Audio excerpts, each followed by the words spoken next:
Assalamualaikum warahmatullahi wabarakatuh teman-teman semua. Selamat datang di channel Naya Story. Terima kasih sudah mampir dan menonton video ini. Semoga kalian semua dalam keadaan sehat, bahagia, dan selalu dimudahkan rezekinya. Amin. Di sini, kita akan berbagi kisah-kisah menarik, penuh emosi, dan pastinya bikin kalian terbawa perasaan. Jangan lupa untuk like, komen, share, dan subscribe biar nggak ketinggalan cerita terbaru dari Naya Story. Yuk, langsung aja kita masuk ke cerita hari ini.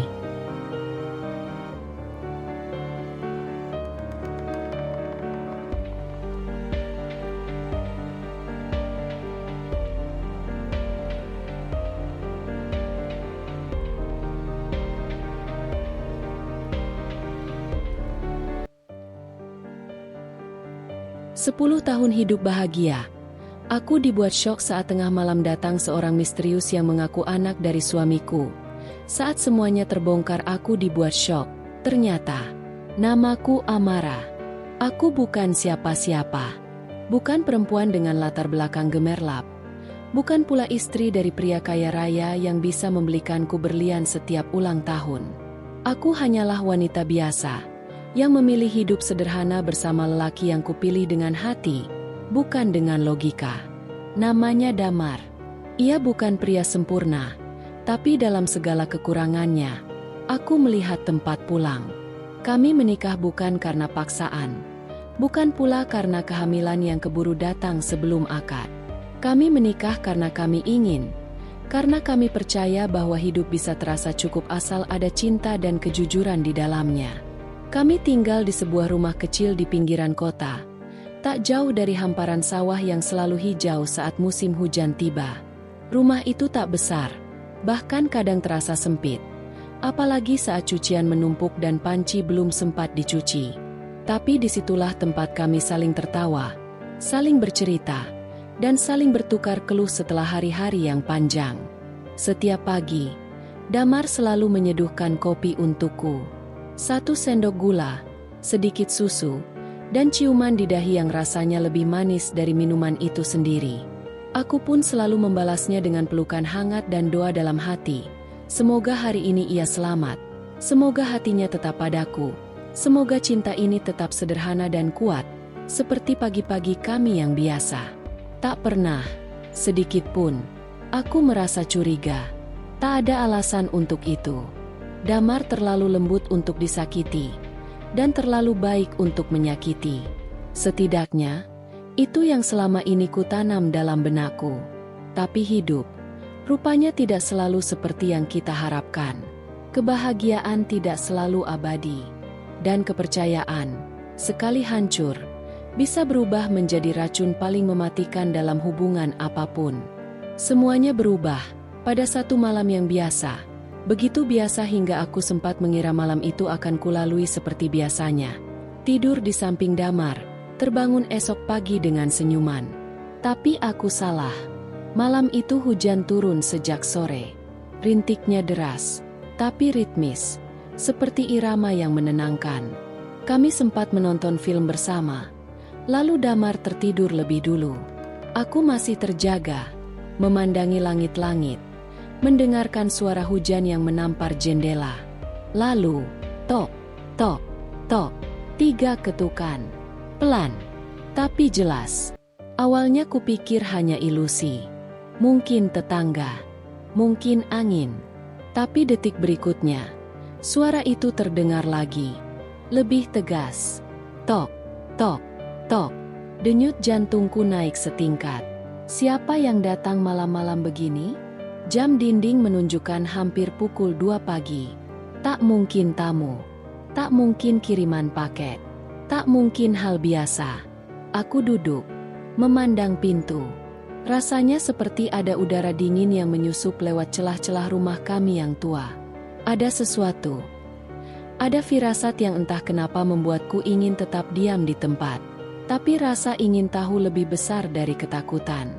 Dengan langkah pelan dan hati yang dipenuhi kegelisahan, aku berjalan ke arah pintu. Tanganku menggenggam gagang dengan ragu.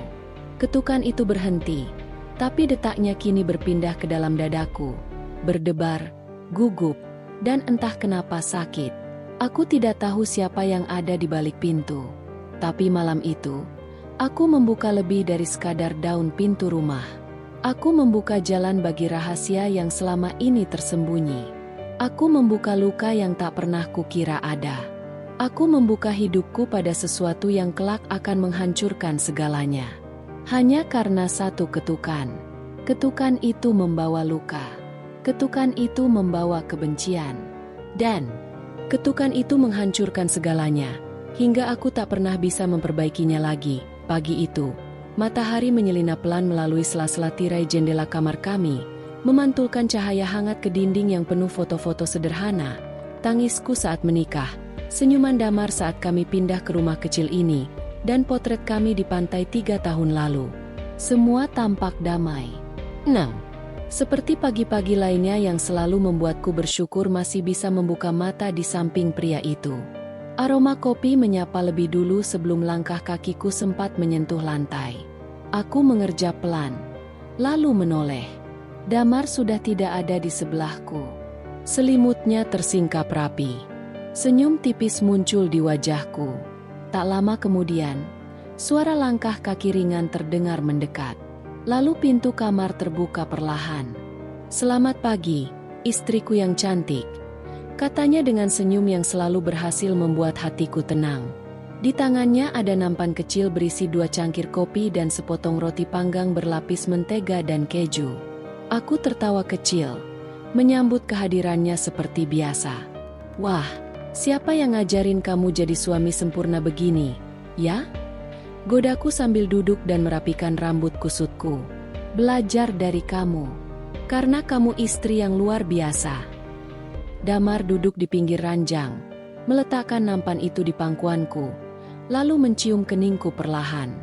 Sejenak, dunia seperti berhenti berputar. Hanya ada kami berdua, dalam dunia kecil yang kami bangun dari cinta dan kesederhanaan. Setelah sarapan kecil itu, kami duduk berdua di teras rumah. Angin pagi membawa wangi tanah basah dari taman kecil di halaman. Burung-burung berkicau di kejauhan. Suasana pagi itu begitu indah, hingga rasanya seperti adegan dalam film yang tak ingin segera berganti babak. Damar menatapku dengan senyum di sudut bibirnya. "Gimana kalau bulan depan kita ke Jogja, Mar? Kamu bilang kangen suasana Malioboro, kan?" Mataku langsung berbinar. "Serius? Tapi kerjaan kamu gimana?" "Aku bisa atur cuti. Gak usah mikirin kerjaan terus. Kita juga butuh waktu buat berdua. Udah lama gak liburan, kan?" katanya sambil mengusap lembut punggung tanganku. Aku mengangguk pelan, merasa dadaku dipenuhi hangat yang sulit dijelaskan. "Makasih ya, Damar. Kamu selalu ingat hal-hal kecil yang aku suka." Damar memelukku dari samping. "Aku gak cuma ingat, tapi aku hidup buat bahagiain kamu." Kalimat itu begitu sederhana, tapi entah kenapa membuat mataku berkaca-kaca. Aku memalingkan wajah, menyembunyikan senyum malu yang tak bisa kutahan.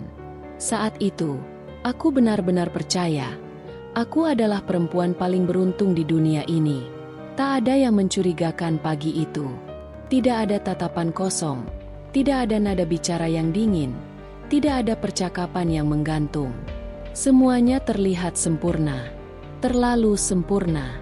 Andai saja aku tahu, pagi itu adalah salah satu pagi terakhir yang bisa kami lalui tanpa bayang-bayang kegelapan di balik pintu rumah kami. Andai saja aku tahu, tawa itu akan segera digantikan oleh isak. Malam selalu menjadi waktu yang paling kutunggu. Bukan karena hari akan berakhir, tapi karena di sanalah tempat hatiku merasa paling utuh, dipeluk oleh lengan Damar, dalam keheningan yang hanya kami bagi berdua. Seperti malam-malam sebelumnya, setelah lampu kamar kami padam dan suara dari luar rumah mulai mereda, Damar memelukku dari belakang. Pelukannya selalu hangat, tak pernah setengah hati. Tubuhnya menjadi tempat raman yang pernah kutemui dalam hidup. "Kalau kamu dulu gak muncul di hidupku," bisiknya pelan, "aku gak tahu sekarang aku jadi apa." Aku tertawa kecil, lalu menyandarkan kepalaku di dadanya, merasakan detak jantungnya yang tenang. "Ah, lebay kamu," godaku pelan. "Tapi serius," balasnya. "Dulu aku kayak kapal tanpa arah. Gak peduli sama kuliah. Hidup kayak air mengalir aja. Terus kamu datang, maksa-maksa ngajarin aku aljabar yang gak pernah masuk ke otak ini." Aku tertawa lagi. Kali ini lebih lepas. "Kalau aku gak galak waktu itu, kamu gak akan lulus. Kalau kamu gak galak, aku gak akan jatuh cinta," balasnya cepat. Percakapan kecil itu selalu kami ulang, seperti kaset lama yang tak pernah membosankan. Kami sering mengenang masa-masa di kampus.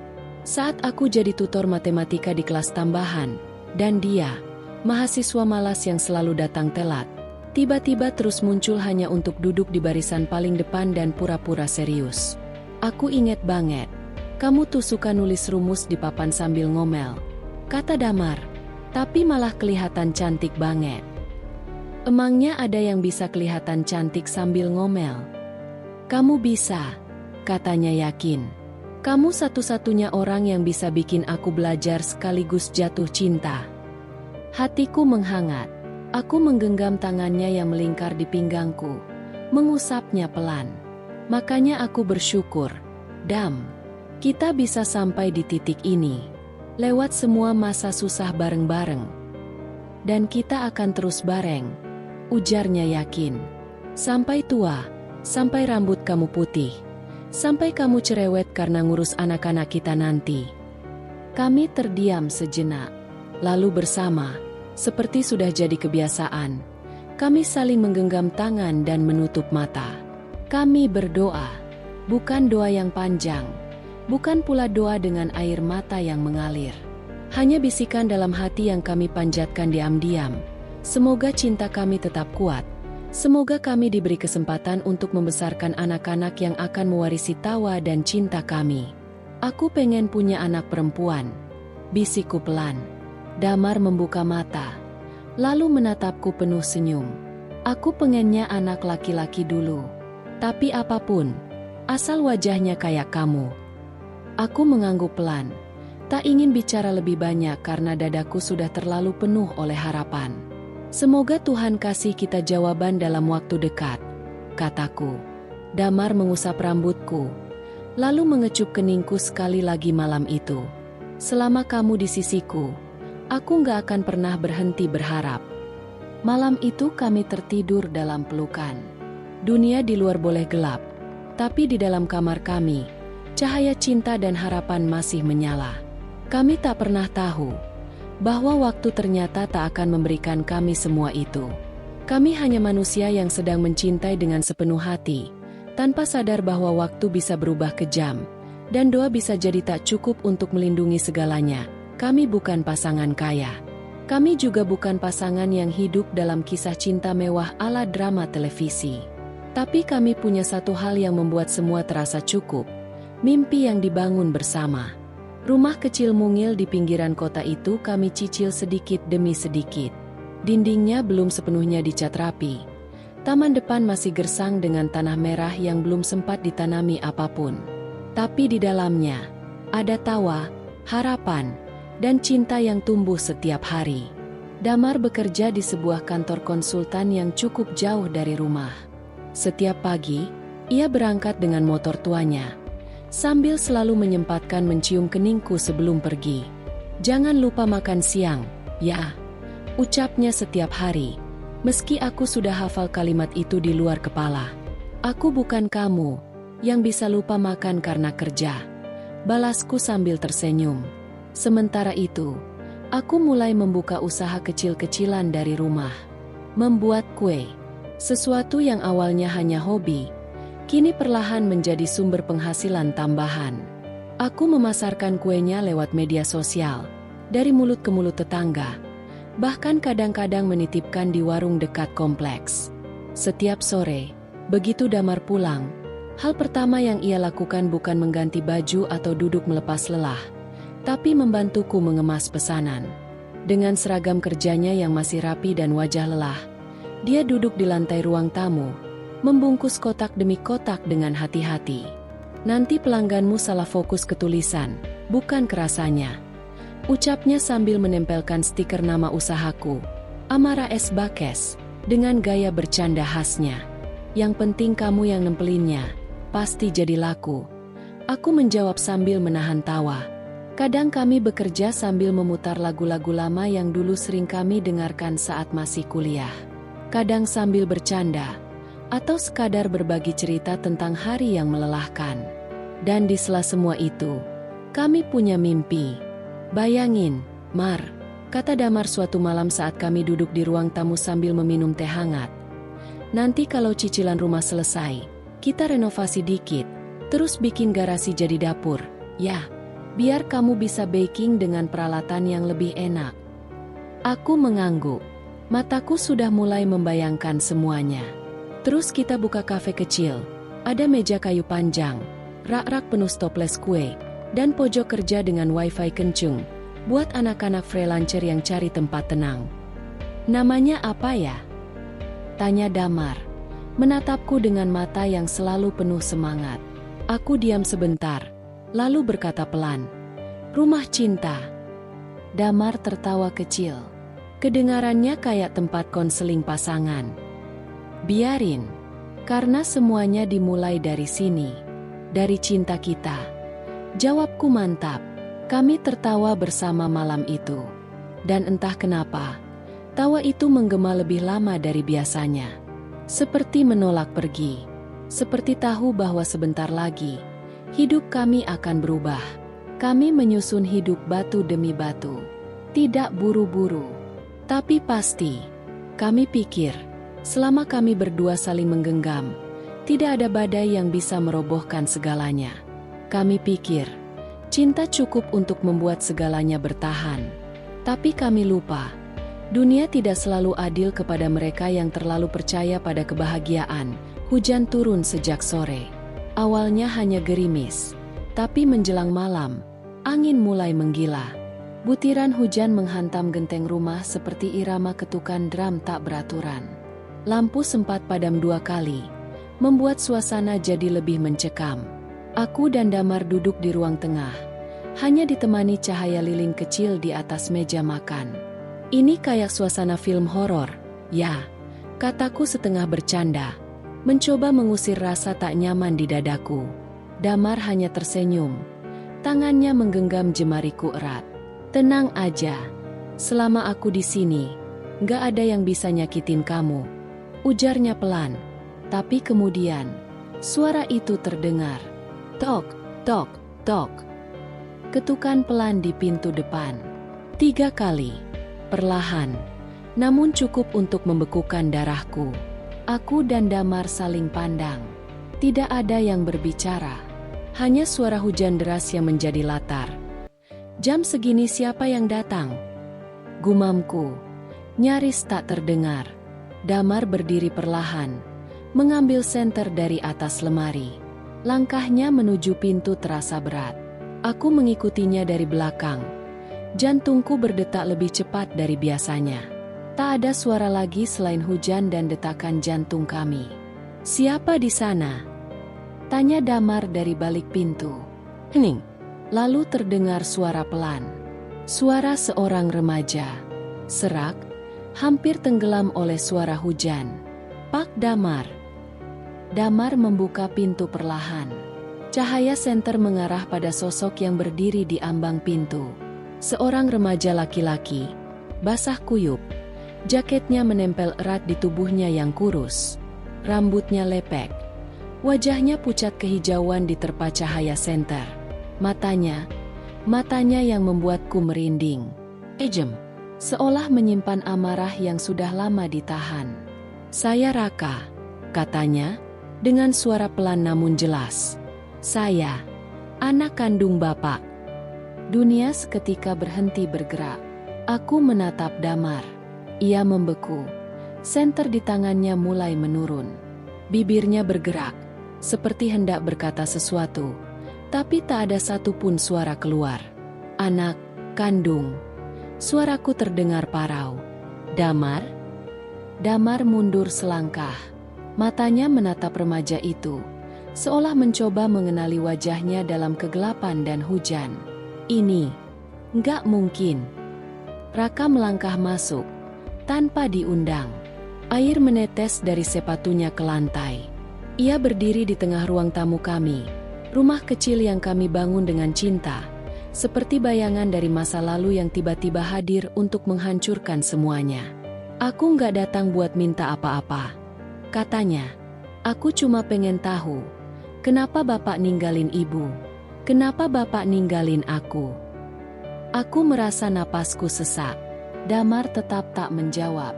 Matanya kini menatap lantai. Tubuhnya gemetar. Aku tak pernah melihatnya seperti itu. Tak pernah. Aku ingin bertanya. Ingin marah. Ingin tahu apa yang sebenarnya terjadi. Tapi lidahku keluh. Dan dalam diam itu, aku tahu, segala hal tentang hidup kami yang sempurna mulai retak.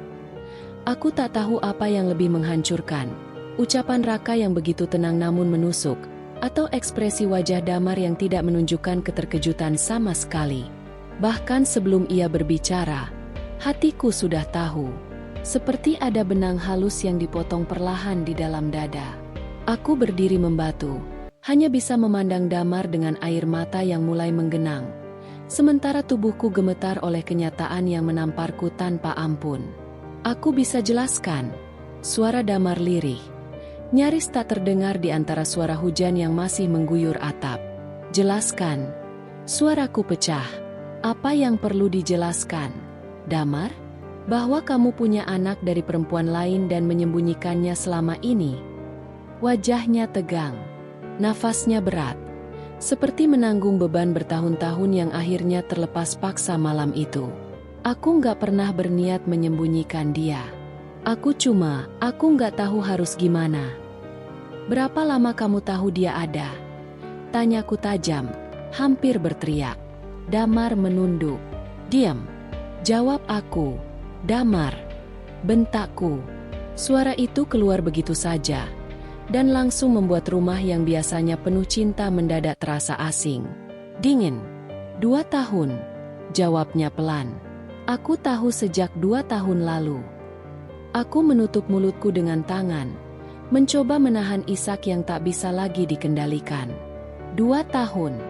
2 tahun aku mencintainya tanpa syarat, membangun hidup bersamanya, berdoa setiap malam agar Tuhan mengaruniakan kami anak. Sementara dia menyimpan rahasia sebesar itu dariku. Dan kamu bilang kamu mencintaiku. Tanyaku sambil tersenyum miris. Aku mencintaimu. Amara. Aku beneran. Cukup. Potongku. Dengan suara tercekat. Jangan bilang itu.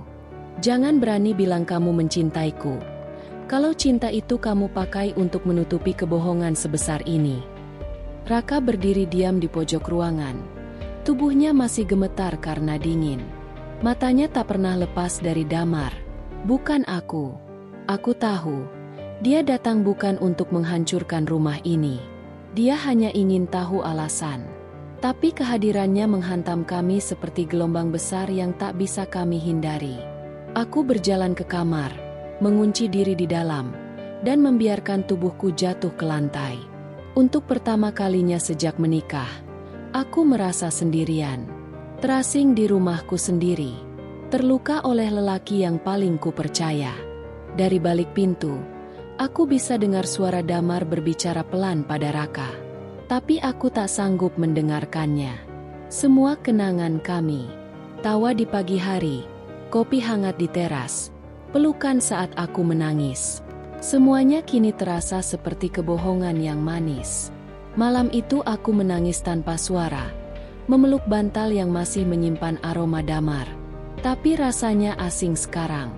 Seperti memeluk hantu dari kehidupan yang sudah tak ada lagi. Dan yang paling menyakitkan adalah, aku masih mencintainya. Tuhan, kenapa cinta harus kejam ini? Raka mulai tinggal bersama kami sejak malam itu. Aku tak pernah menyetujui keputusan itu. Tapi Damar bersikeras. Dia anakku. Mara, aku harus bertanggung jawab. Katanya dengan mata memohon. Dan seperti biasanya, aku mengalah. Aku selalu mengalah. Demi cinta. Demi rumah tangga yang sudah mulai retak dan kutambal seadanya dengan hati yang luka. Hari pertama Raka tinggal, rumah kami tak lagi terasa sama. Udara yang dulu hangat oleh tawa dan aroma kue kini terasa dingin, sunyi, dan penuh ketegangan. Raka jarang bicara. Kalaupun bicara, suaranya datar, sinis. Ada sorot di matanya yang tak bisa kutafsirkan. Bukan benci, tapi seperti penghakiman. "Bu," katanya suatu pagi, memanggilku saat sarapan. Tapi ada jeda. Ada nada miring yang membuat satu kata itu terdengar seperti ejekan. "Gula di kopinya kebanyakan." Aku menoleh. "Oh, maaf. Kamu bisa buat sendiri sesuai selera kalau." "Aku bukan anak kecil," potongnya. "Aku tahu caranya bikin kopi. Tapi kan katanya kamu yang punya usaha kue. Masak bikin kopi aja nggak pas." Damar yang duduk di sebelahku langsung memandangku dengan raut bersalah. Tapi ia diam. Seperti biasa. "Diam." Aku memaksakan senyum. "Maaf. Aku coba lagi nanti." Raka hanya mengangkat bahu, lalu meninggalkan meja makan tanpa menyentuh roti atau kopinya. Langkah kakinya seperti bom waktu yang berdetak di setiap sudut rumah. Malam hari, saat Damar sudah tidur, aku duduk sendirian di dapur. Menatap lantai yang dulu sering kami pel itu bersama, kini terasa asing. Aku merasa seperti orang asing di rumahku sendiri. Rumah yang kami cicil bersama, kami cat bersama. Kami isi dengan impian kecil tentang bayi yang belum juga datang. Dan sekarang, ada anak laki-laki yang tidak pernah aku lahirkan, tinggal di sana, mengukir ulang setiap ruang dengan kehadirannya yang dingin dan penuh penolakan. Kadang, aku mendengar dia berbicara di telepon. Suaranya pelan, tapi nada bicaranya selalu tegas, bahkan kadang sinis. Pernah ku dengar sepenggal kalimatnya. "Tenang aja, Bu. Aku di sini bukan cuma numpang tidur. Aku cuma pengen dia tahu rasa." Aku tak tahu pasti siapa yang ia maksud dengan dia. Tapi firasatku tak pernah salah. Dan dada ini mulai terasa sesak oleh sesuatu yang belum sepenuhnya ku tahu. Tapi jelas mengancam. "Damar masih mencoba membuat kami akrab. Coba kamu ajak Raka bantu di dapur. Ya, dia harus kenal kamu lebih dekat," ujarnya suatu sore, saat kami sedang mengemas pesanan kue. Aku hanya tersenyum tipis. "Kalau dia mau, Dam. Tapi dia bahkan gak suka cara aku bikin kopi, apalagi bikin kue." Damar menghela napas. Dia butuh waktu. Dia, anak yang pernah merasa dibuang. Mungkin ini cara dia membentengi diri. Aku ingin menjawab. Ingin mengatakan bahwa yang merasa dibuang sekarang justru aku. Tapi tak sanggup. Kata-kata itu seperti lumpur yang kutahan di kerongkongan agar tak menyesakkan napas kami berdua. Dan malam-malam berikutnya semakin sunyi. Di antara kami bertiga, hanya ada dua hal, keheningan dan ketidakpercayaan. Aku mulai bertanya-tanya, apakah hanya kebohongan yang disembunyikan Damar? Atau ada hal lain, yang lebih gelap, yang perlahan akan menghancurkan semuanya. Seminggu berlalu, dan rasanya seperti sebulan penuh badai. Aku mulai melihat perubahan pada Damar. Halus, tapi nyata. Dia yang dulu selalu menjadi penenang di tengah segala kesedihanku, kini mulai menjauh sedikit demi sedikit. Sentuhannya berkurang, pelukannya menjadi formal. Seolah ada batas tak kasat mata yang kini memisahkan kami.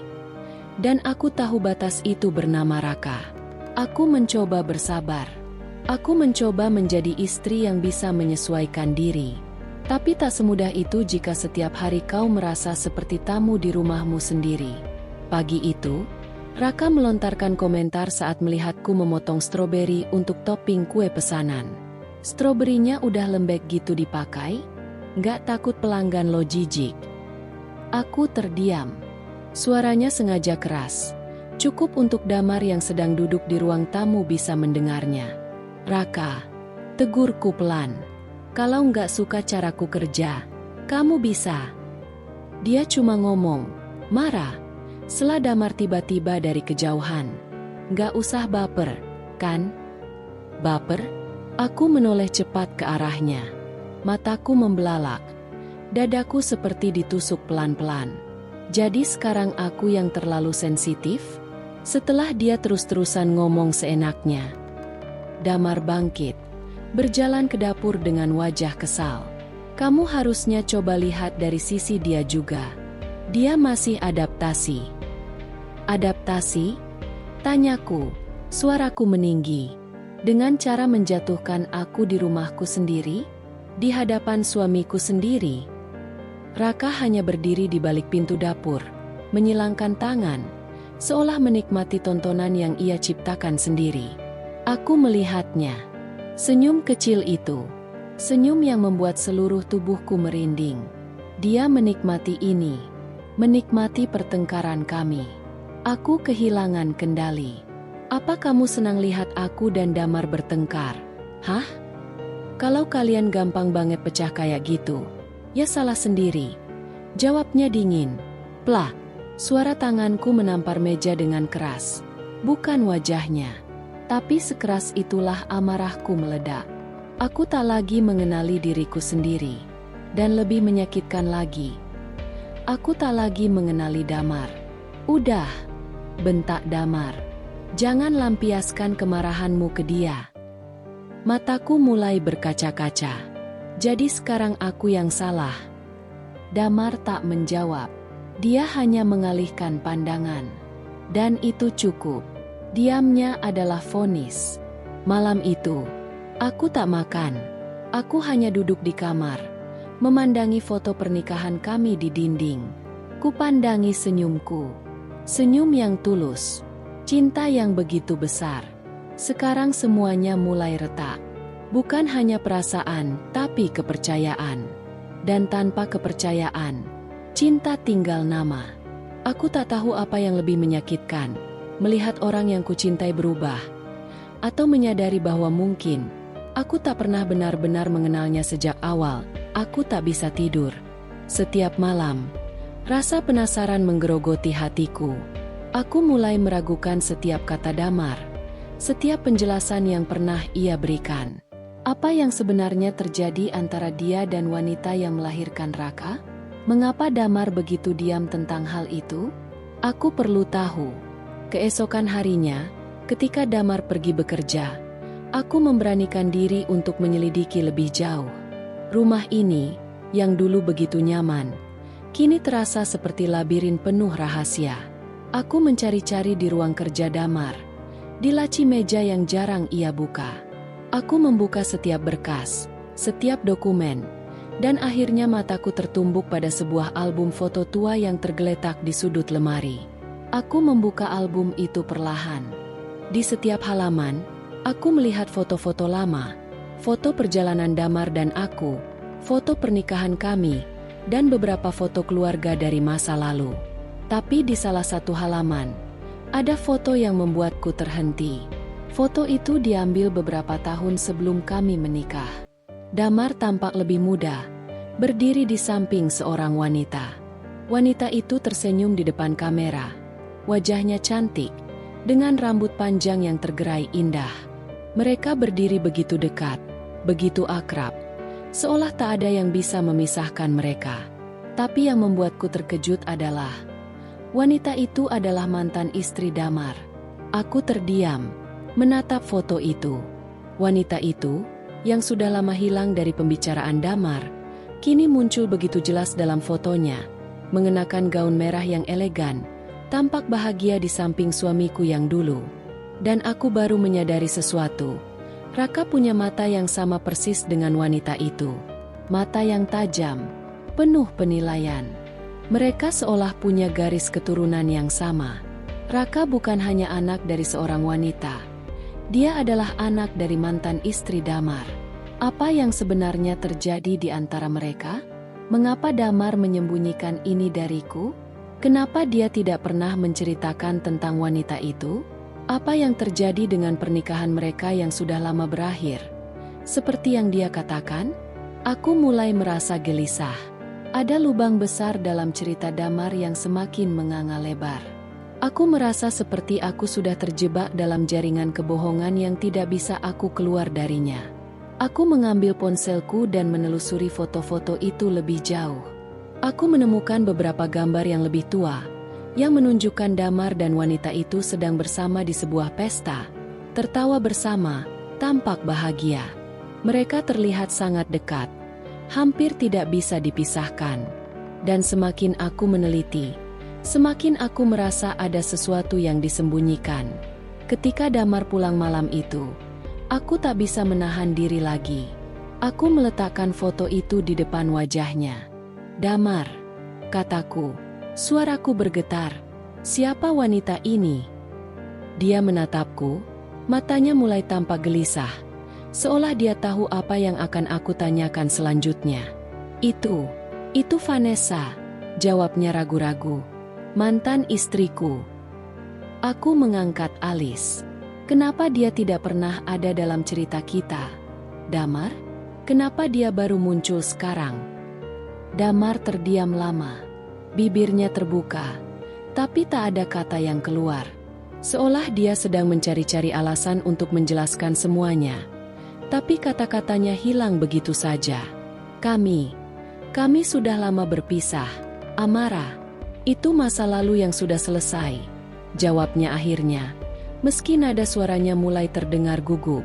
"Dan soal Raka, aku akan menjelaskan semuanya. Aku janji." Aku menatapnya dengan tajam. "Apa yang kamu sembunyikan, Damar? Apa yang terjadi dengan pernikahan kalian? Apa yang sebenarnya terjadi pada Raka?" Namun, Damar tak menjawab. Dia hanya diam. Dan itu cukup.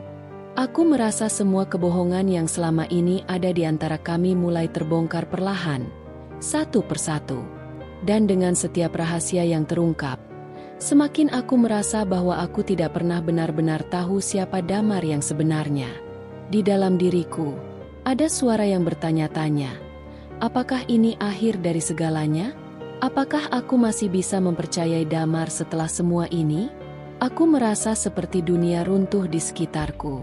Semua yang pernah kupercayai, ternyata hanyalah kebohongan yang disusun rapat-rapat, satu demi satu. Di balik senyuman Damar, di balik janji-janji manis yang pernah ia ucapkan, ada kegelapan yang tersembunyi, yang kini perlahan-lahan terungkap. Aku tak bisa lagi menahan rasa sakit itu. Aku tak bisa lagi menatap Damar yang pernah kuanggap segalanya dengan perasaan yang sama. Hari itu, ketika dia akhirnya memutuskan untuk membuka mulutnya dan memberi penjelasan, aku merasa seolah aku baru saja menemukan sisi gelap dari pria yang selama ini aku kenal. "Aku tahu kamu marah, Amara." Damar mulai. Suaranya lemah dan penuh penyesalan. "Tapi ada hal-hal yang aku tak bisa ceritakan sejak awal. Ada alasan aku menyembunyikan masa laluku." Aku menatapnya tajam. Hatiku berdebar keras. "Alasan? Seperti apa alasan yang bisa membenarkan kebohongan ini, Damar?" Dia menarik napas panjang, berusaha mengumpulkan kata-kata. Aku bisa melihat keraguan di matanya, kebingungan yang bahkan dia sendiri tak bisa jelaskan. "Vanessa bukan hanya mantan istriku, Amara," katanya akhirnya, dengan suara serak. "Dia adalah istri yang aku nikahi secara diam-diam, tanpa memberitahumu." Aku merasa darahku berhenti mengalir sejenak. "Apa? Jadi kalian tak pernah benar-benar putus?" Suaraku bergetar. Damar mengangguk pelan. Wajahnya penuh rasa bersalah. "Kami memang tidak pernah cerai. Kami menikah di luar negeri, secara diam-diam. Itu keputusan yang aku buat ketika aku merasa tidak siap untuk menjadi seorang suami.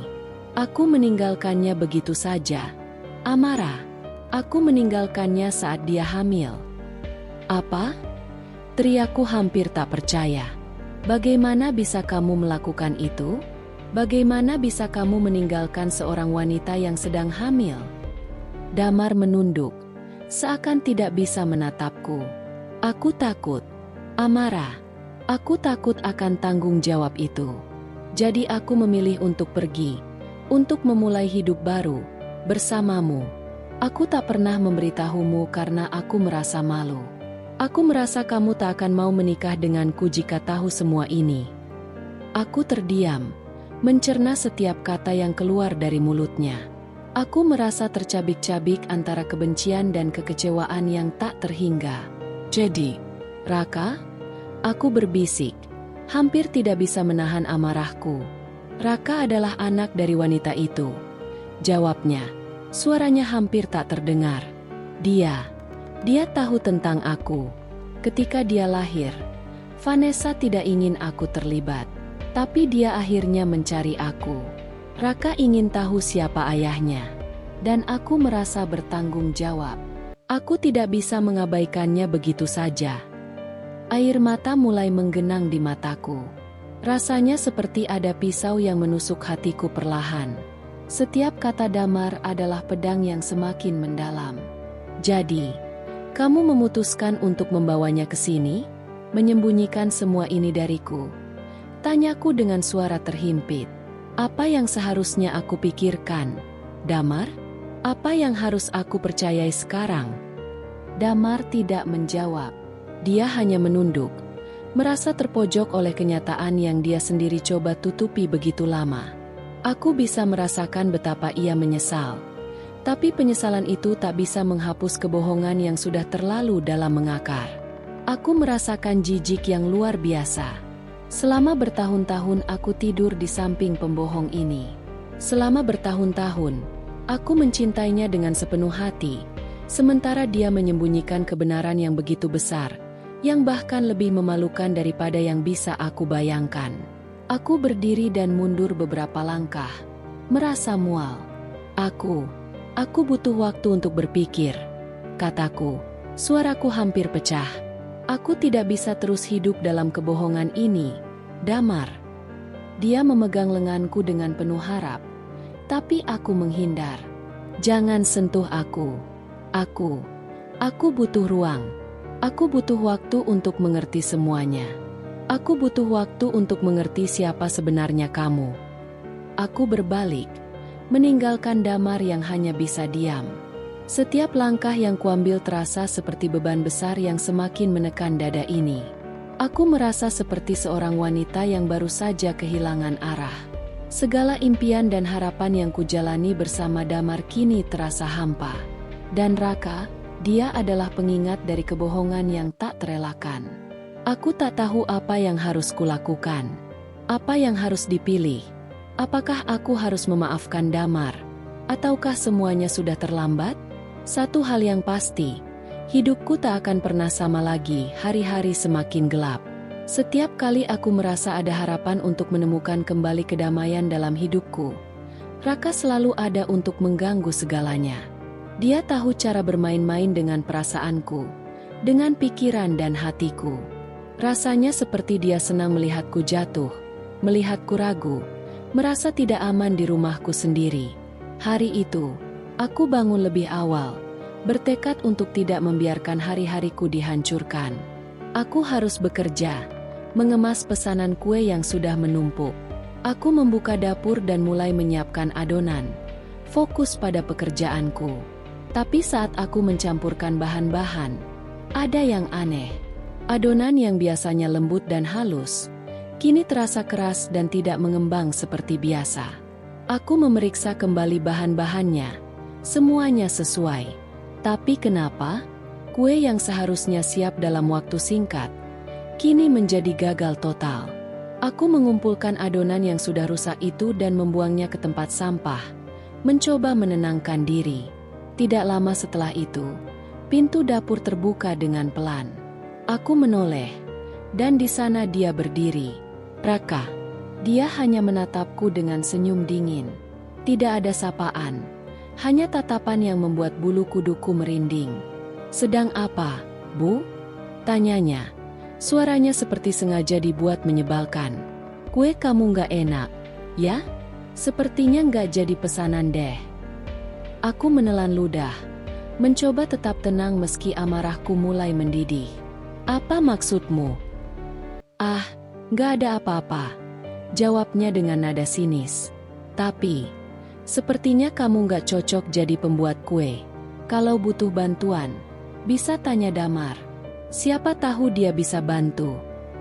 Aku menatapnya dengan marah. Jangan coba-coba ganggu aku, Raka. Raka hanya tersenyum, kemudian berjalan pergi tanpa berkata apa-apa lagi. Aku bisa merasakan kehadirannya terus menggangguku, merusak segala yang aku bangun. Aku menundukkan kepala, mencoba mengalihkan pikiranku. Tetapi hatiku semakin sesak. Aku merasa seperti ada yang sedang merusak hidupku dari dalam. Seseorang yang seharusnya tidak ada dalam rumah ini, yang seharusnya tidak memengaruhi kehidupanku sama sekali, kini justru seperti bayangan yang mengintai setiap langkahku. Itu baru permulaan. Keesokan harinya, gosip mulai tersebar di lingkungan sekitar. Pelanggan-pelanggan yang biasa datang untuk memesan kue mulai menghindar. Beberapa dari mereka bahkan menghubungiku dan menyatakan ketidakpuasan mereka dengan kue yang mereka terima. Bahkan beberapa mengatakan kue yang mereka terima terasa aneh, berbeda dari biasanya. Aku tak tahu harus berbuat apa. Aku merasa dunia mulai berputar tak terkendali. Suatu malam, Damar pulang lebih larut dari biasanya. Aku mencoba menceritakan semua yang terjadi.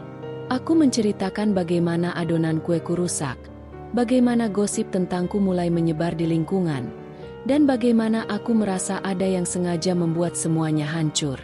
Tapi Damar hanya menggelengkan kepala, seolah meremehkan semuanya. Amara, kamu hanya terlalu paranoid. Raka bukan orang yang seperti itu. Mungkin kamu terlalu stres. Itu saja. Aku merasa seperti tamparan keras. Terlalu paranoid? Damar, aku nggak gila. Aku tahu apa yang aku alami.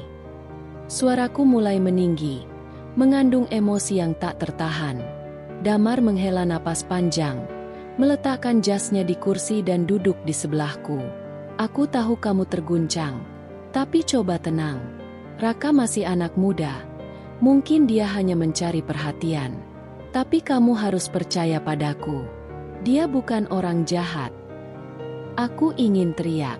Aku ingin mengguncang tubuhnya dan memberitahunya bahwa aku tidak gila. Aku tidak membayangkan semua ini. Setiap kejadian, setiap perlakuan Raka yang semakin merusak hidupku, semuanya nyata. Tapi Damar, suamiku, malah berpihak pada anak itu. Dia tidak melihat. Dia tidak merasakan apa yang aku rasakan. Aku tidak bisa terus hidup seperti ini, kataku dengan suara pelan, hampir tidak bisa menahan tangis. Aku merasa seperti ada yang mengontrol hidupku. Damar, seperti ada yang ingin menghancurkan semuanya, termasuk kita. Damar terdiam, memandangku dengan tatapan yang sulit dibaca. Amara, kamu butuh waktu untuk meresapi semuanya. Ini bukan hanya masalah Raka, ini juga tentang kita. Aku merasa ada jurang yang semakin lebar antara kami. Damar tidak mengerti apa yang aku alami. Dia tidak bisa merasakan betapa sakitnya melihat semua yang aku bangun perlahan-lahan hancur hanya karena permainan yang tak aku mengerti. Dan semakin aku mencoba menjelaskan, semakin aku merasa dia justru menarik diri dariku. Raka sudah mulai memainkan permainannya dengan sempurna. Dia tahu caranya membuatku terlihat gila. Dan Damar hanya menyalahkanku. Aku mulai merasa seolah aku benar-benar kehilangan kontrol atas hidupku. Setiap langkah terasa salah. Setiap keputusan yang kuambil seolah memperburuk keadaan. Aku meragukan kewarasanku sendiri. Akankah aku terus terjebak dalam permainan ini? Atau akhirnya aku bisa menemukan jalan keluar? Aku duduk di ruang tamu, mataku terpaku pada ponsel di tanganku. Semuanya berawal dari rasa curiga yang tak bisa kuabaikan. Malam itu, ketika Damar pergi ke kamar mandi, aku tanpa sadar membuka ponselnya yang tergeletak di meja. Aku hanya ingin melihat jadwal kerjanya, tapi kemudian mataku tertuju pada pesan yang muncul di layar. Pesan yang tak seharusnya ada. Aku bisa merasakan jantungku berdegup kencang. Pesan itu bukan hanya sekadar komunikasi biasa antara ayah dan ibu. Itu jauh lebih dari itu. Sayang, Rindu sekali. Raka semakin membuat kita semakin dekat. Ya? Semoga kita bisa segera mulai lagi. Itu pesan dari wanita itu. Mantan istrinya. Aku merasa seolah dunia runtuh di hadapanku. Rasa sakit yang begitu tajam mendera ulu hatiku. Damar tak pernah menceritakan apapun tentang komunikasi mereka. Dia bilang hubungan mereka sudah lama berakhir. Dia bilang wanita itu sudah menjadi masa lalu. Tapi ini lebih dari sekadar masa lalu. Ini sebuah kebohongan yang besar. Aku membiarkan ponsel itu jatuh ke meja dengan keras. Suara detaknya menggema dalam kesunyian malam. Semua yang aku percayai tentang Damar kini retak, hancur. Dia tak hanya berbohong tentang Raka, dia juga berbohong tentang hal yang jauh lebih besar, tentang perasaannya terhadap wanita itu, tentang masa lalu yang masih mengikat mereka. Damar kembali masuk ruang tamu, dan aku bisa melihat dari tatapannya bahwa dia tahu sesuatu telah berubah. Ada yang berbeda, ada yang tak beres. Ada apa, Amara? Tanya Damar, dengan nada yang agak gelisah. Aku bisa melihatnya mencoba menutupi kegugupannya, tapi ada kerutan di dahi yang tak bisa dia sembunyikan. Damar. Suaraku terdengar hampir tak bersuara, serak dan penuh kebingungan. Apa ini? Apa yang sedang terjadi di antara kalian berdua? Apa yang kamu sembunyikan dariku? Damar terdiam. Aku menatap matanya, mencari sedikit kebenaran di sana. Namun hanya ada keheningan yang membekukan segalanya. Dia tak segera menjawab. Hanya ada hembusan nafasnya yang berat. Seolah-olah dia sedang memikirkan sesuatu yang besar dan sulit untuk diungkapkan. Aku tahu, Amara, kata Damar akhirnya. Suaranya pelan namun tajam. Aku tahu kamu menemukan pesan itu. Hatiku terjatuh. Tak ada penyangkalan. Tak ada usaha untuk menyangkal atau berpura-pura. Hanya penerimaan yang membuatku semakin terjebak dalam kebohongan yang semakin dalam. Demi Raka, lanjutnya, aku harus tetap berhubungan dengan ibu kandungnya. Kami harus menjaga hubungan itu demi dia. Darahku mendidih. Demi Raka. Aku tertawa sinis, meski air mata sudah menggenang di mataku. Demi Raka. Atau demi kalian berdua? Apa kamu pikir aku bodoh, Damar? Damar menatapku dengan tatapan yang hampa. Dia tampaknya tidak bisa lagi memberi penjelasan yang lebih baik. Tidak ada lagi alasan yang bisa menyelamatkan keadaan ini. Amara, kamu harus mengerti. Ini lebih dari sekadar hubungan kita. Aku masih merasa ada tanggung jawab padanya. Dan juga padanya. Tanggung jawab. Aku memotong, hampir berteriak. Apa yang kamu maksud dengan tanggung jawab? Apa kamu pernah menganggap aku sebagai istrimu selama ini? Sejak kapan aku bukan lagi orang yang kamu cintai? Damar? Sejak kapan dia, wanita itu, kembali menjadi bagian dari hidup kita? Damar mengalihkan pandangannya, seolah enggan untuk menatapku lebih lama. Amara, aku tidak bisa menjelaskan semuanya sekarang. Tapi percayalah, aku tak pernah ingin menyakitimu. Aku merasakan dinding antara kami semakin tinggi, semakin kokoh. Semua percakapan ini terasa seperti sebuah tembok yang menghalangi setiap upayaku untuk memahami apa yang sebenarnya terjadi. Aku ingin berteriak, ingin mengguncangnya hingga kebenaran keluar. Tapi hatiku seolah terkunci dalam kebimbangan yang tak ada ujungnya. Kalau kamu benar-benar mencintaiku, kataku pelan, menahan isak. Kenapa kamu berbohong padaku? Kenapa aku merasa begitu jauh dari kamu? Kenapa aku merasa seperti bukan istrimu lagi? Damar tidak menjawab. Hanya ada keheningan yang meresap semakin dalam. Dan keheningan itu lebih menusuk dari segala kata-kata yang tak terucap. Aku tahu saat itu, percakapan ini sudah berakhir. Tidak ada lagi yang bisa diperbaiki. Tidak ada lagi kata-kata yang bisa menyembuhkan luka ini. Damar dan aku, kami sudah berada di ujung yang berbeda. Dan aku hanya bisa bertanya pada diriku sendiri, apakah aku masih punya cukup kekuatan untuk bertahan, atau akankah aku akhirnya pergi? Hari demi hari, aku merasa seolah-olah hidupku semakin terjerumus ke dalam jurang yang lebih dalam. Usahaku, usaha kecil yang selama ini aku banggakan, usaha kue yang kujalani dengan segala cintaku, sudah bangkrut. Toko kecilku yang dulunya penuh dengan senyum pelanggan, kini hanya menjadi kenangan pahit yang tertinggal di antara tumpukan tagihan yang tak terbayar. Semua yang telah kami perjuangkan bersama, Damar dan aku, terasa sia-sia. Setiap kali aku membuka pintu rumah, aku tak lagi merasakan kehangatan. Yang ada hanya rasa dingin yang membekukan hatiku. Reputasiku, yang dibangun bertahun-tahun dengan kerja keras dan ketulusan, runtuh dalam sekejap. Gosip yang disebarkan Raka, sabotase yang dilakukan di belakangku, semuanya membuatku kehilangan segalanya. Orang-orang yang dulu datang untuk membeli kue-kueku kini menghindar. Nama baikku tercemar, dan aku tak tahu harus mulai dari mana untuk membangun semuanya kembali. Aku mencoba untuk berbicara dengan Damar, berharap ada jawaban, ada penjelasan yang bisa meredakan semua kecemasan dan kepedihanku. Tapi percakapan itu bukanlah percakapan yang kuinginkan. "Amara, kamu hanya perlu tenang," katanya. Seolah semua ini hanya masalah sepele. "Kamu terlalu emosional. Mungkin kamu butuh psikolog. Semua ini bisa selesai kalau kamu belajar untuk menenangkan diri." Aku terkesiap. Aku merasa seolah seluruh tubuhku runtuh saat mendengar kata-kata itu. Bagaimana bisa dia menganggapku seperti ini? Bagaimana bisa dia begitu mudahnya meremehkan perasaanku?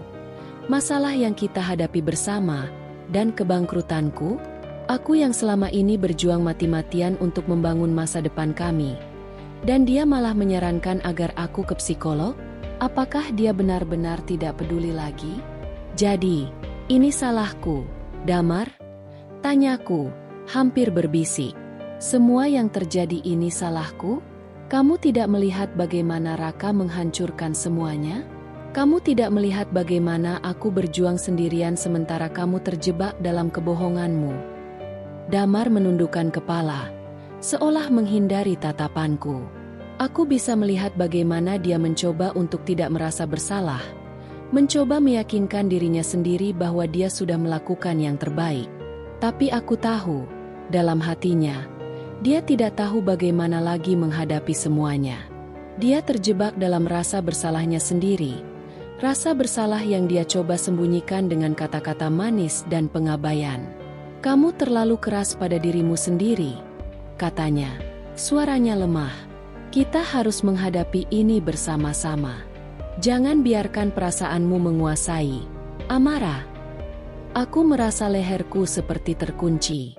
Semua kata-kata itu bagaikan senjata tajam yang menembus hatiku. Aku tidak tahu lagi siapa yang ada di hadapanku ini. Damar yang ku kenal, yang dulu selalu memberiku rasa aman dan penuh cinta, kini terasa seperti orang asing. Dia bukan lagi pria yang memelukku di malam-malam panjang, yang mengingatkanku akan harapan dan kebahagiaan. Dia kini hanyalah pria yang memandangku dengan rasa bosan, pria yang lebih memilih untuk membela Raka dan melupakan kami. Aku duduk terdiam di sudut ruang tamu, air mataku menetes tanpa suara. Rasa sakit yang kurasakan lebih dalam daripada apapun yang bisa diungkapkan dengan kata-kata. Aku merasa dihancurkan perlahan. Segala sesuatu yang pernah aku percayai, yang pernah aku anggap sebagai kebahagiaan, kini berantakan. Tapi yang paling menyakitkan bukanlah kebangkrutan usaha, bukanlah runtuhnya rumah tangga kami. Yang paling menyakitkan adalah kenyataan bahwa aku kehilangan diriku sendiri. Aku yang dulu penuh semangat, yang percaya bahwa aku bisa melakukan apapun dengan Damar di sisiku, kini merasa kosong. Aku mulai meragukan siapa aku. Aku mulai meragukan apakah aku masih layak dicintai. Apakah aku masih layak untuk merasa bahagia. Aku menatap kosong keluar jendela, melihat hujan yang turun perlahan di luar sana. Hujan yang tampaknya mengerti perasaanku. Mendung, dingin, dan tak ada harapan. Aku ingin berteriak, ingin melepaskan semuanya, tapi suaraku terasa begitu jauh. Damar masih ada di sini, fisiknya masih di sampingku, Tapi aku merasa sangat sendirian. Sepertinya, aku telah kehilangan dirinya sejak lama. Dan sekarang, aku harus berjuang untuk menemukan diri sendiri. Tapi, bagaimana jika aku sudah terlalu terluka untuk kembali? Aku tak lagi menangis. Tangisan itu, yang selama ini menguras jiwaku, kini terasa seperti bagian dari masa lalu yang ingin aku lupakan. Aku tak lagi memohon kepada Damar untuk berubah, untuk kembali menjadi pria yang dulu ku kenal. Semua itu tak ada artinya. Kata-kata manis dan janji-janji kosong tak bisa mengobati luka yang sudah terlalu dalam. Mereka bisa berusaha menenangkan diriku, tapi aku tahu, aku sudah kehilangan kepercayaan sepenuhnya. Apa yang terjadi pada diriku? Aku tak lagi mengenali diriku sendiri.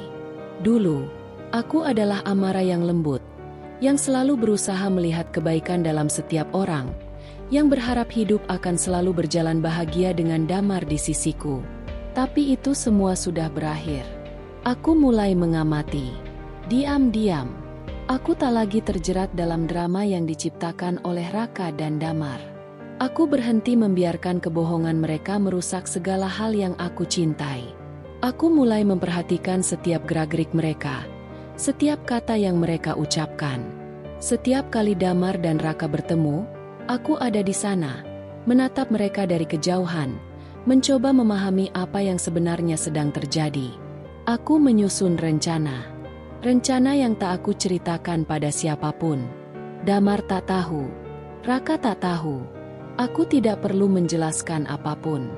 Mereka menganggap aku lemah. Mereka menganggap aku akan selalu menjadi istri yang pasrah, yang bisa dimanipulasi, yang bisa dihancurkan dengan mudah. Tapi aku punya sisi lain yang selama ini mereka abaikan. Aku mulai melihat mereka dengan cara yang berbeda. Jika mereka ingin menghancurkanku, mereka harus tahu, aku juga bisa menghancurkan mereka. Tidak dengan kekerasan. Tidak dengan balas dendam yang bodoh, tapi dengan cara yang lebih cerdik, lebih halus. Aku belajar untuk berhati-hati, untuk mendengar setiap bisikan di balik kata-kata mereka, untuk melihat setiap gerakan mereka yang tak terucapkan. Aku tahu, ada banyak hal yang mereka sembunyikan, dan aku siap untuk menemukan semua itu. Setiap pagi, aku berjalan ke pasar, membeli bahan-bahan untuk kue dan mengemasnya dengan hati-hati, sambil mengamati sekeliling. Setiap langkahku kini penuh dengan perhitungan. Setiap detik yang aku habiskan di luar rumah adalah kesempatan untuk mempersiapkan langkah berikutnya. Aku memulai dengan memperbaiki usahaku. Tidak ada yang bisa menghentikan usahaku untuk bangkit. Aku tak akan membiarkan semua yang mereka lakukan menghancurkan apa yang telah aku bangun dengan tanganku sendiri. Meski reputasiku sudah tercemar, aku akan membangun kepercayaan pelanggan lagi, satu persatu. Aku akan menunjukkan pada mereka bahwa aku lebih dari sekadar wanita yang lemah. Tapi itu baru permulaan. Aku tahu, jika aku ingin benar-benar mengubah segalanya, aku harus lebih cerdik. Aku mulai mencari informasi tentang mantan istri Damar, wanita yang selama ini menjadi bayangan gelap dalam hidup kami. Aku ingin tahu siapa dia sebenarnya, apa yang dia inginkan, dan bagaimana cara dia mempengaruhi Damar. Di malam hari, ketika Damar dan Raka tertidur, aku duduk di meja kerjaku, mengumpulkan informasi, memeriksa dokumen, mencari tahu tentang masa lalu Damar yang selama ini dia sembunyikan. Aku tahu ada banyak hal yang tak pernah dia ceritakan padaku. Dan aku akan menemukan semuanya. Tidak hanya untuk balas dendam, tapi untuk mendapatkan kembali kontrol atas hidupku. Satu hal yang aku pelajari dalam waktu yang sangat singkat, aku tak bisa lagi bergantung pada siapapun. Aku harus berdiri sendiri. Aku harus menjadi Amara yang baru, yang lebih kuat, lebih bijaksana, dan lebih berani. Aku tak lagi menjadi wanita yang menangis di sudut kamar, meratapi nasib. Aku adalah wanita yang siap untuk menghadapi apapun yang datang. Jika mereka mengira aku akan jatuh, mereka salah. Aku tidak akan pernah menyerah. Sebab, aku tahu, jika aku ingin melanjutkan hidup, aku harus melakukannya dengan cara yang berbeda. Aku mulai merencanakan setiap langkah dengan hati-hati, seperti seorang pemain catur yang mengatur bidak-bidaknya di papan permainan. Aku tahu, jika aku ingin memulai babak baru dalam hidupku, aku harus memanfaatkan segala yang ada di tanganku, dan itu berarti mengambil kembali kendali atas segalanya. Langkah pertama adalah menghubungi seorang pengacara. Aku tidak memberitahu Damar, tentu saja. Apa yang aku lakukan adalah urusanku sendiri. Aku duduk di ruang tunggu pengacara itu, hati berdegup kencang, tetapi mataku penuh tekad. Aku tidak takut lagi. Aku hanya perlu tahu hak-hakku, apa yang bisa kulakukan, dan bagaimana caranya agar bisa melangkah keluar dari kehidupan ini tanpa meninggalkan jejak-jejak penyesalan. Pengacara itu mendengarkan ceritaku dengan seksama, mengajukan beberapa pertanyaan teknis, dan kemudian mulai menyusun rencana hukum untuk memisahkan aset-aset kami. Damar mungkin tidak pernah memikirkan bahwa aku akan bertindak seperti ini, tetapi aku tidak akan memberinya pilihan. Jika dia dan Raka menganggap aku akan terus diam dan membiarkan diri dihancurkan, mereka akan segera belajar bahwa aku lebih dari sekadar wanita yang bisa dikuasai.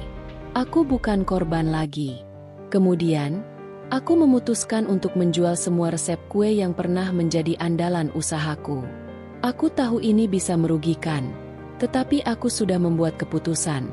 Sudah saatnya aku melepaskan masa lalu.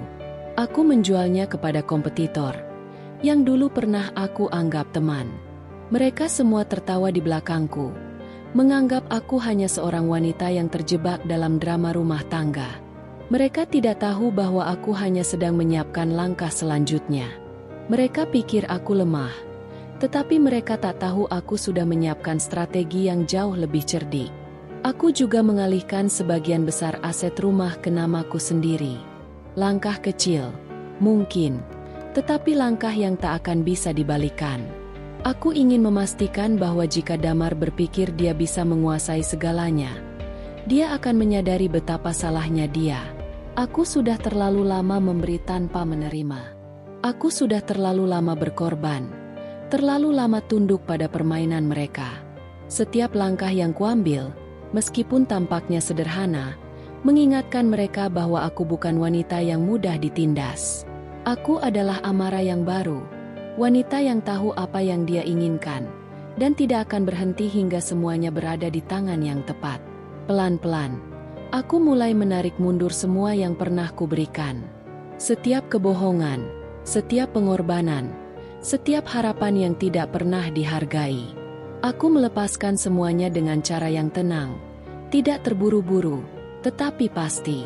Aku ingin mereka merasakannya. Aku ingin mereka tahu bahwa aku tidak akan lagi menjadi pion dalam permainan mereka. Damar masih tak menyadari apa yang sedang aku rencanakan. Dia masih sibuk dengan Raka, dengan kehidupan yang tampaknya begitu sempurna di mata mereka.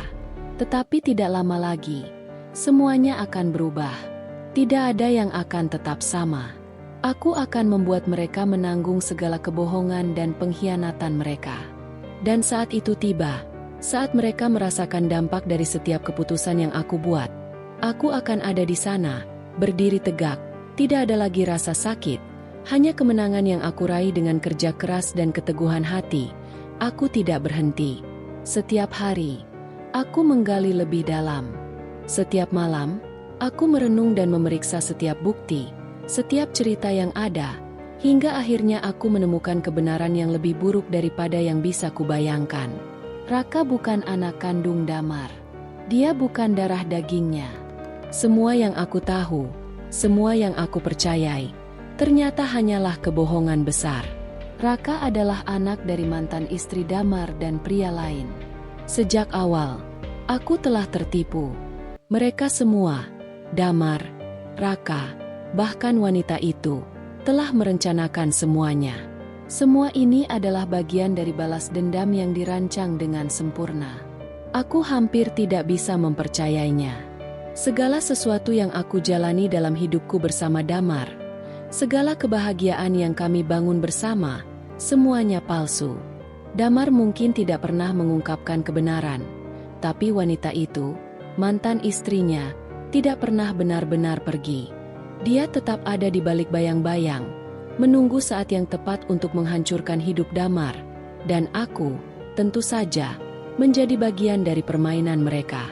Damar mengira dia bisa mengubur masa lalunya, menganggap bahwa segalanya akan terlupakan setelah pernikahan kami. Tapi itu semua adalah kebodohan. Kebenaran selalu memiliki cara untuk muncul, dan kali ini kebenaran itu datang dengan cara yang sangat menyakitkan. Aku mulai menghubungi orang-orang yang mengenal mantan istri Damar. Mereka semua berbicara tentang perselingkuhannya, tentang bagaimana Damar meninggalkannya begitu saja saat dia sedang hamil anak dari pria lain. Semua orang tahu, kecuali aku. Semua orang tahu, kecuali aku yang selama ini merasa bahwa hidupku sempurna. Dan sekarang, semua itu mengalir dalam aliran darah yang penuh dengan pengkhianatan. Raka, yang selama ini kuterima begitu saja sebagai anak Damar, ternyata bukan siapa-siapa. Anak itu datang dengan tujuan yang lebih gelap, balas dendam. Mereka semua datang padaku, menggunakan aku sebagai pion dalam permainan mereka.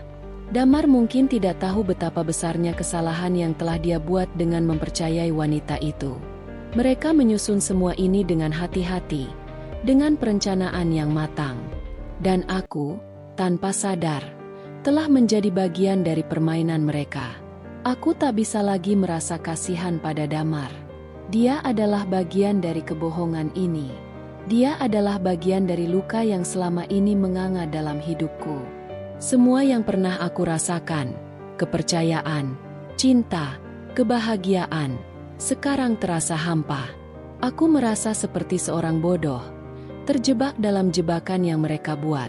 Apa yang mereka ingin dari semua ini? Raka ingin membalas dendam pada Damar, dan wanita itu ingin memastikan bahwa dia tetap mengendalikan hidup Damar, meskipun mereka sudah berpisah. Mereka datang padaku untuk satu tujuan, menghancurkan Damar dengan cara yang paling kejam, dan aku hanya menjadi alat dalam permainan mereka. Sekarang, aku tahu semuanya. Aku tahu betapa dalamnya kebohongan yang mereka tumpuk di atas hidup kami. Dan meskipun rasa sakit itu datang begitu dalam, aku tidak bisa menyesali keputusan yang sudah kuambil. Aku telah membuka mata untuk kebenaran, meskipun kebenaran itu begitu kejam. Aku tahu, jika aku ingin terus maju, aku harus menghadapi semuanya, meskipun itu berarti kehilangan Damar dan segala yang pernah kami bangun bersama. Aku menatap diri di cermin, dan untuk pertama kalinya, aku melihat seorang wanita yang lebih kuat daripada yang pernah aku bayangkan. Seorang wanita yang tidak akan lagi dibiarkan hancur oleh kebohongan dan pengkhianatan. Aku tidak akan membiarkan mereka menang. Aku tidak bisa lagi menahan diri.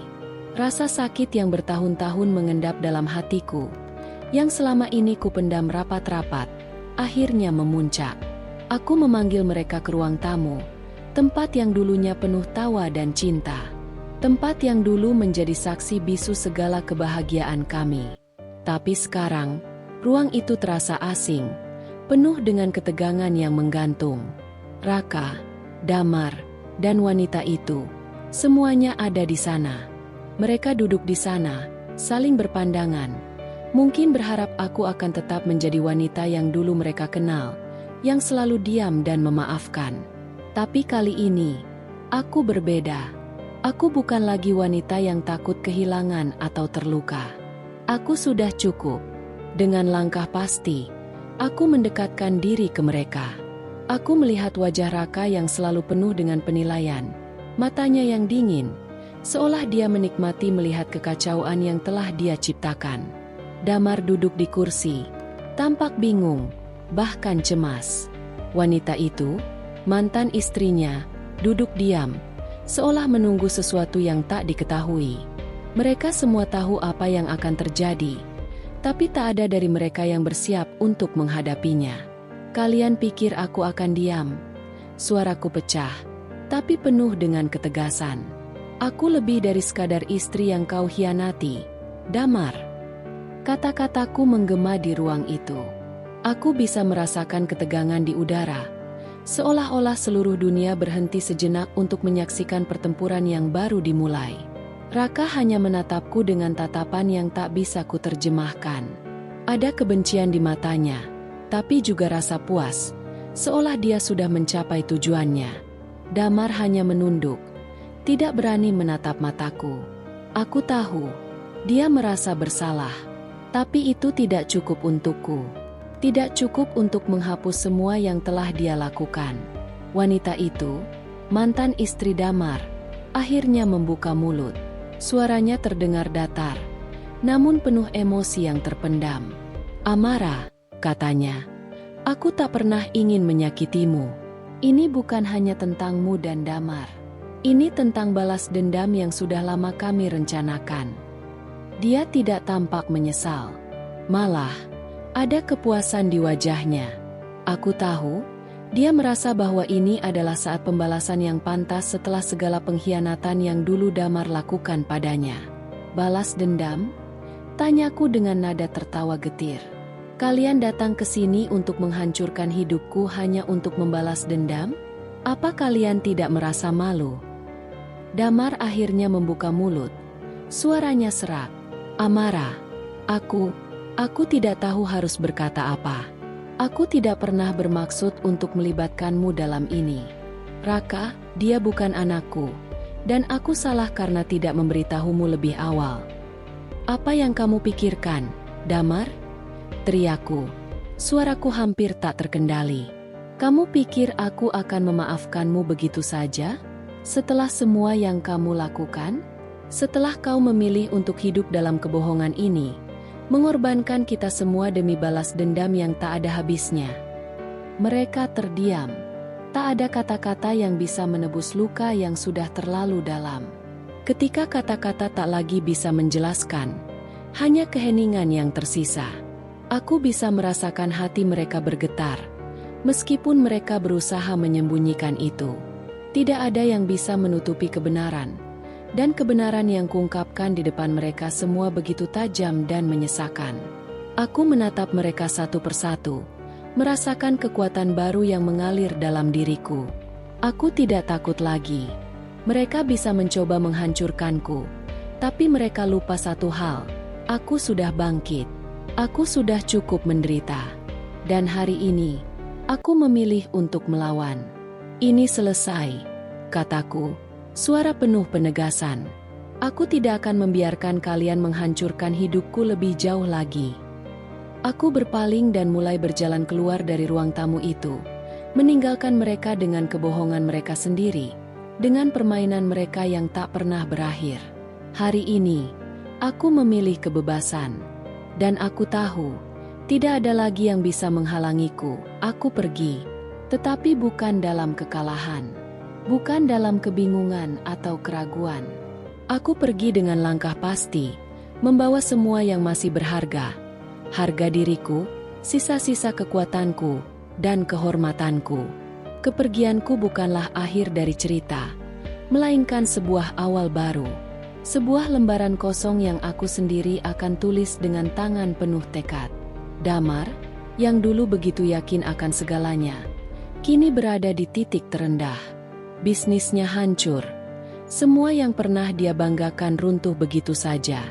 Aku bisa mendengar kabar dari tetangga, dari orang-orang yang dulu mengenalnya, bahwa semuanya mulai berantakan setelah aku pergi.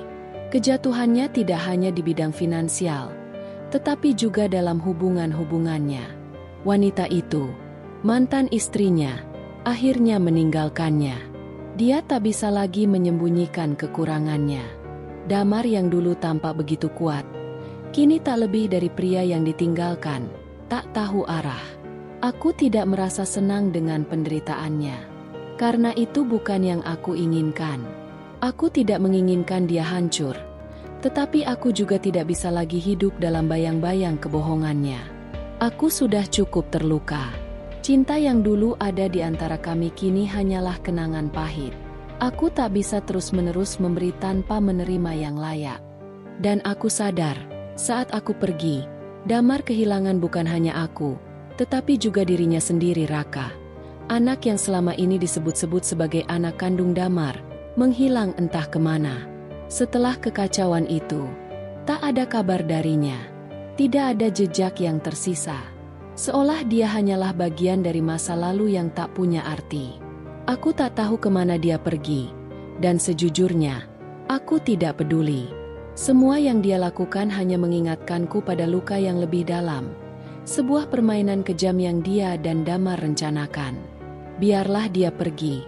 Biarlah mereka semua tenggelam dalam pilihan mereka sendiri. Di jalan baru ini, aku mulai menyusun hidupku kembali. Aku tak lagi melihat ke belakang, karena setiap langkahku membawa aku lebih jauh dari masa lalu yang menyakitkan. Aku memulai sesuatu yang baru, sesuatu yang hanya untuk diriku sendiri. Aku menyewa sebuah apartemen kecil, lebih sederhana daripada rumah yang pernah kuimpikan bersama Damar, tetapi itulah yang kubutuhkan. Ruang untukku sendiri, tempat di mana aku bisa bernapas tanpa rasa takut.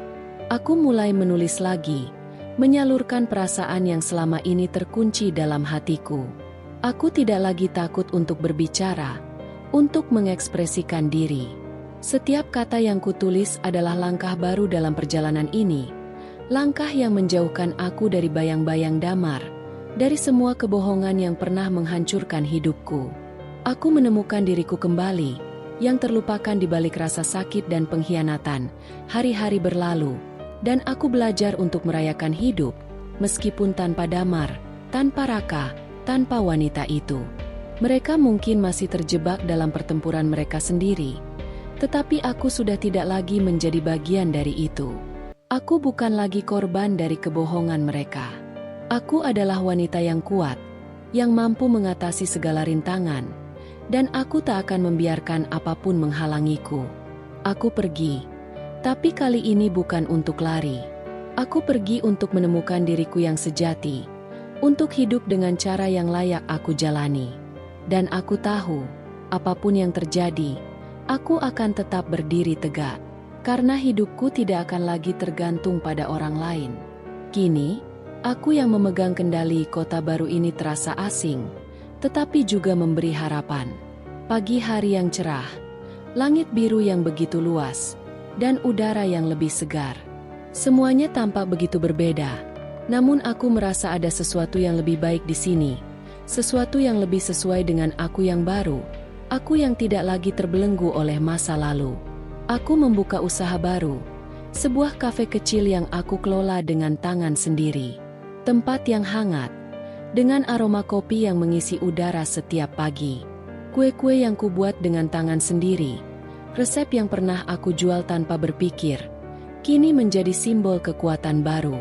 Setiap kue yang kuhidangkan, setiap senyum pelanggan yang kuterima, adalah sebuah bentuk kebangkitan. Aku bukan hanya bertahan hidup, aku sedang hidup dengan sepenuh hati. Menulis buku adalah langkah berikutnya. Ini adalah keputusan yang datang dari dalam hatiku.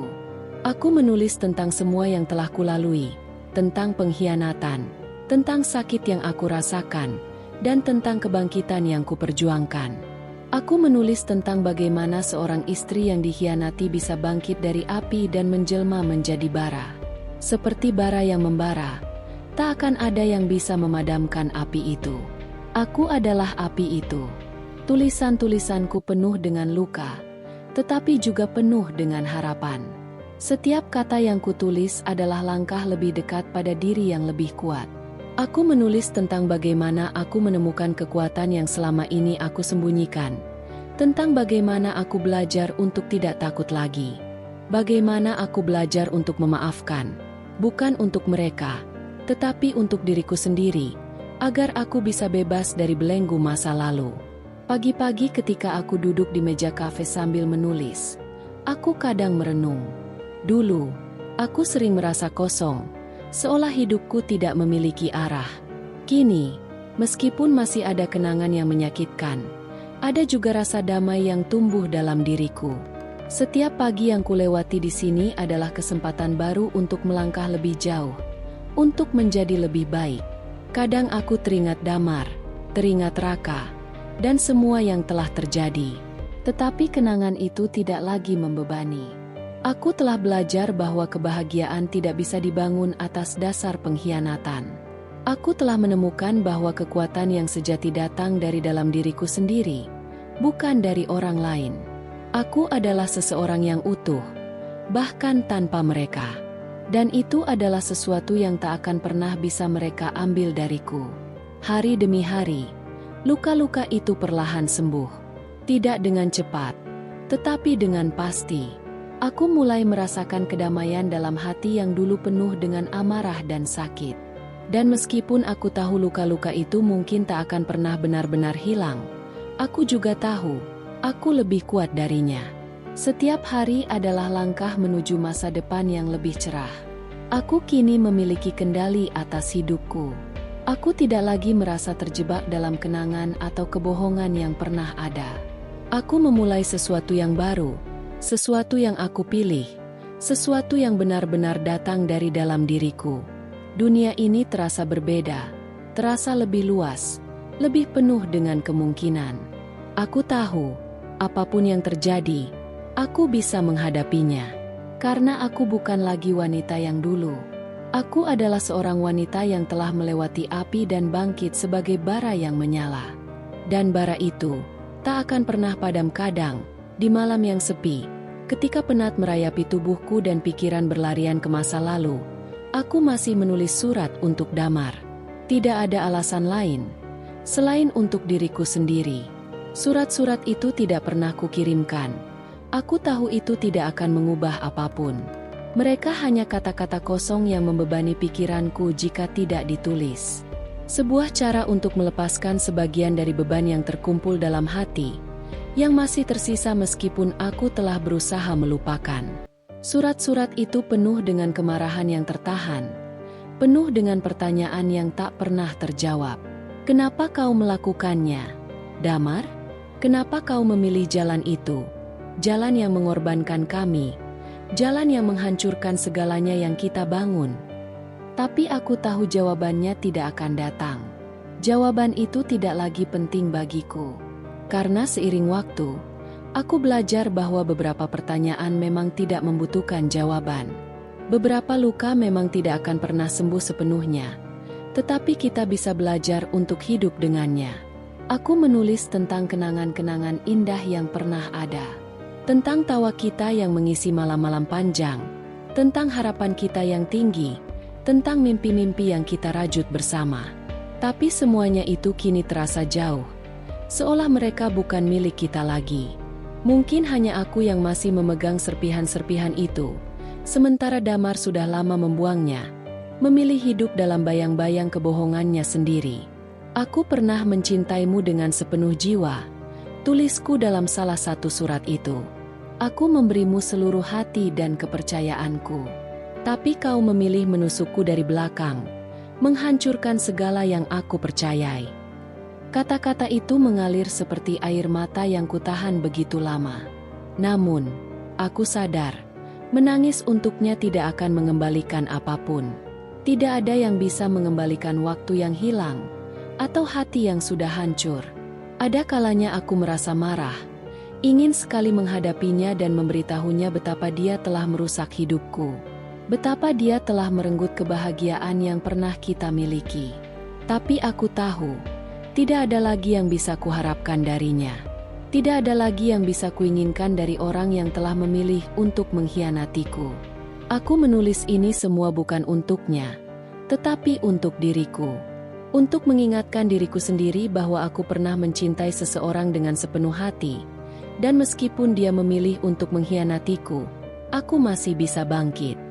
Aku masih bisa hidup, lebih kuat dari sebelumnya. Surat-surat ini adalah bentuk terapi, sebuah cara untuk melepaskan semua perasaan yang dulu terkunci rapat di dalam hati. Aku tidak butuh pengakuan darinya. Aku hanya butuh untuk merelakan dan menerima bahwa apa yang sudah terjadi, memang sudah terjadi. Suatu hari, aku tahu, surat-surat ini akan terlupakan. Aku akan berhenti menulisnya, karena aku tidak lagi terikat pada masa lalu itu. Aku akan menemukan kedamaian, meskipun luka-luka itu masih ada. Tidak ada lagi yang bisa merusak kebahagiaanku. Tidak ada lagi yang bisa menghentikan langkahku.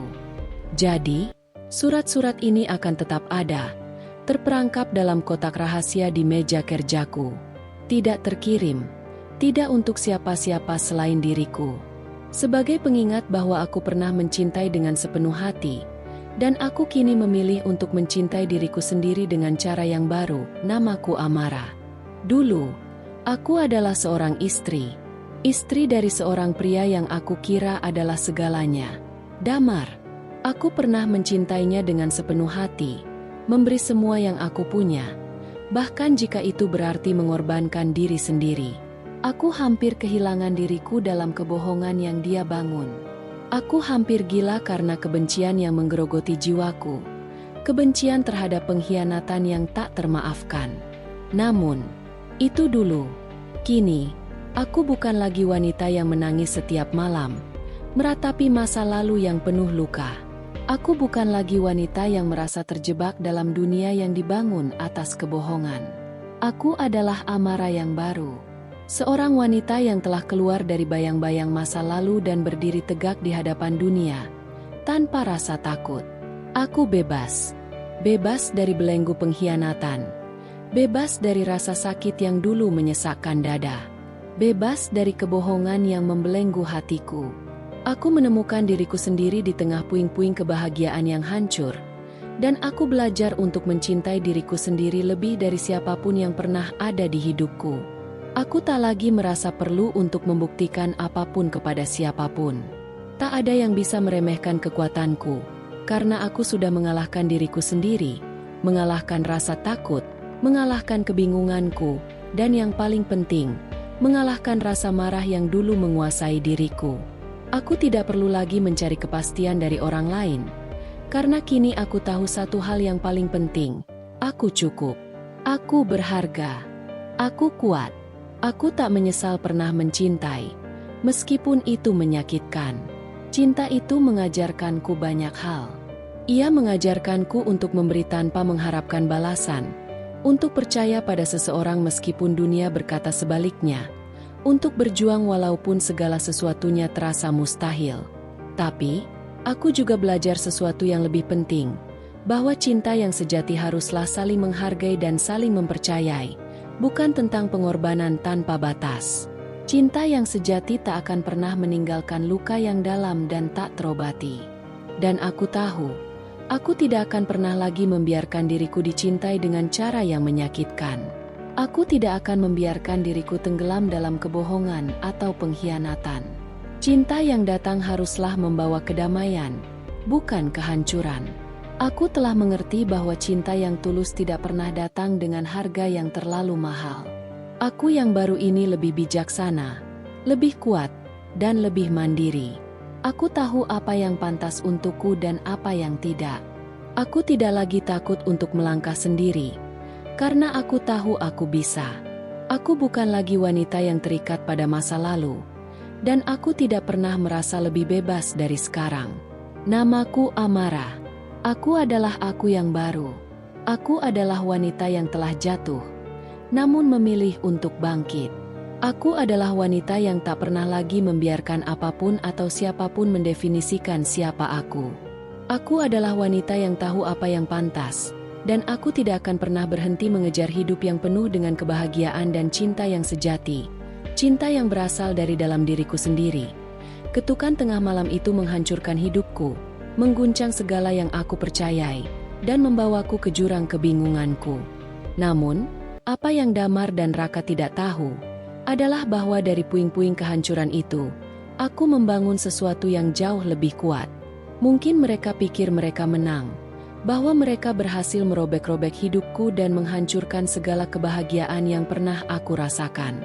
Tapi kenyataannya, mereka hanya memicu api yang membuatku terbakar hingga menjadi lebih kuat. Aku bukan lagi wanita yang dulu. Aku bukan lagi Amara yang menangis di sudut kamar, meratapi pengkhianatan yang datang tanpa peringatan. Aku sudah menjadi sesuatu yang lebih besar, lebih kuat. Dari kepingan-kepingan luka, aku membentuk diriku sendiri menjadi sebuah istana, berdiri tegak, tak tergoyahkan oleh apapun atau siapapun. Damar mungkin sudah lama pergi dari hidupku, bersama wanita yang dulu menginginkan balas dendam, dan Raka yang masih tak tahu apa artinya mengasihi dengan tulus. Mereka mungkin merasa mereka berhasil menghancurkan aku, tapi mereka tidak tahu bahwa aku telah menemukan kekuatan dalam diriku yang bahkan mereka tidak bisa bayangkan. Sekarang, aku berdiri di atas semua itu. Tak terkalahkan. Tak tersentuh oleh apapun yang pernah mereka coba lakukan untuk menjatuhkanku. Mereka mungkin bisa merusak rumah, merusak usaha, dan merusak hubungan kami. Tapi mereka tidak bisa merusak hatiku. Tidak ada yang bisa menghancurkan semangatku. Aku bukan lagi Amara yang hidup di bawah bayang-bayang pengkhianatan. Aku adalah Amara yang telah bangkit, lebih kuat dan lebih bebas dari sebelumnya. Aku tahu, jalan hidupku tidak akan selalu mulus. Akan ada tantangan, rintangan, dan cobaan yang datang. Namun, aku tak lagi takut. Karena aku tahu satu hal yang pasti, aku bisa melewati semua itu. Aku sudah melakukannya sebelumnya, dan aku akan terus melakukannya selama aku masih berdiri. Kehancuran itu adalah awal dari kebangkitan. Ketukan tengah malam itu mungkin mengubah hidupku, tapi sekarang aku tahu bahwa hanya aku yang memiliki kendali atas masa depanku. Tak ada lagi yang bisa membuatku jatuh. Aku adalah Amara. Dan aku tak akan pernah dihancurkan lagi.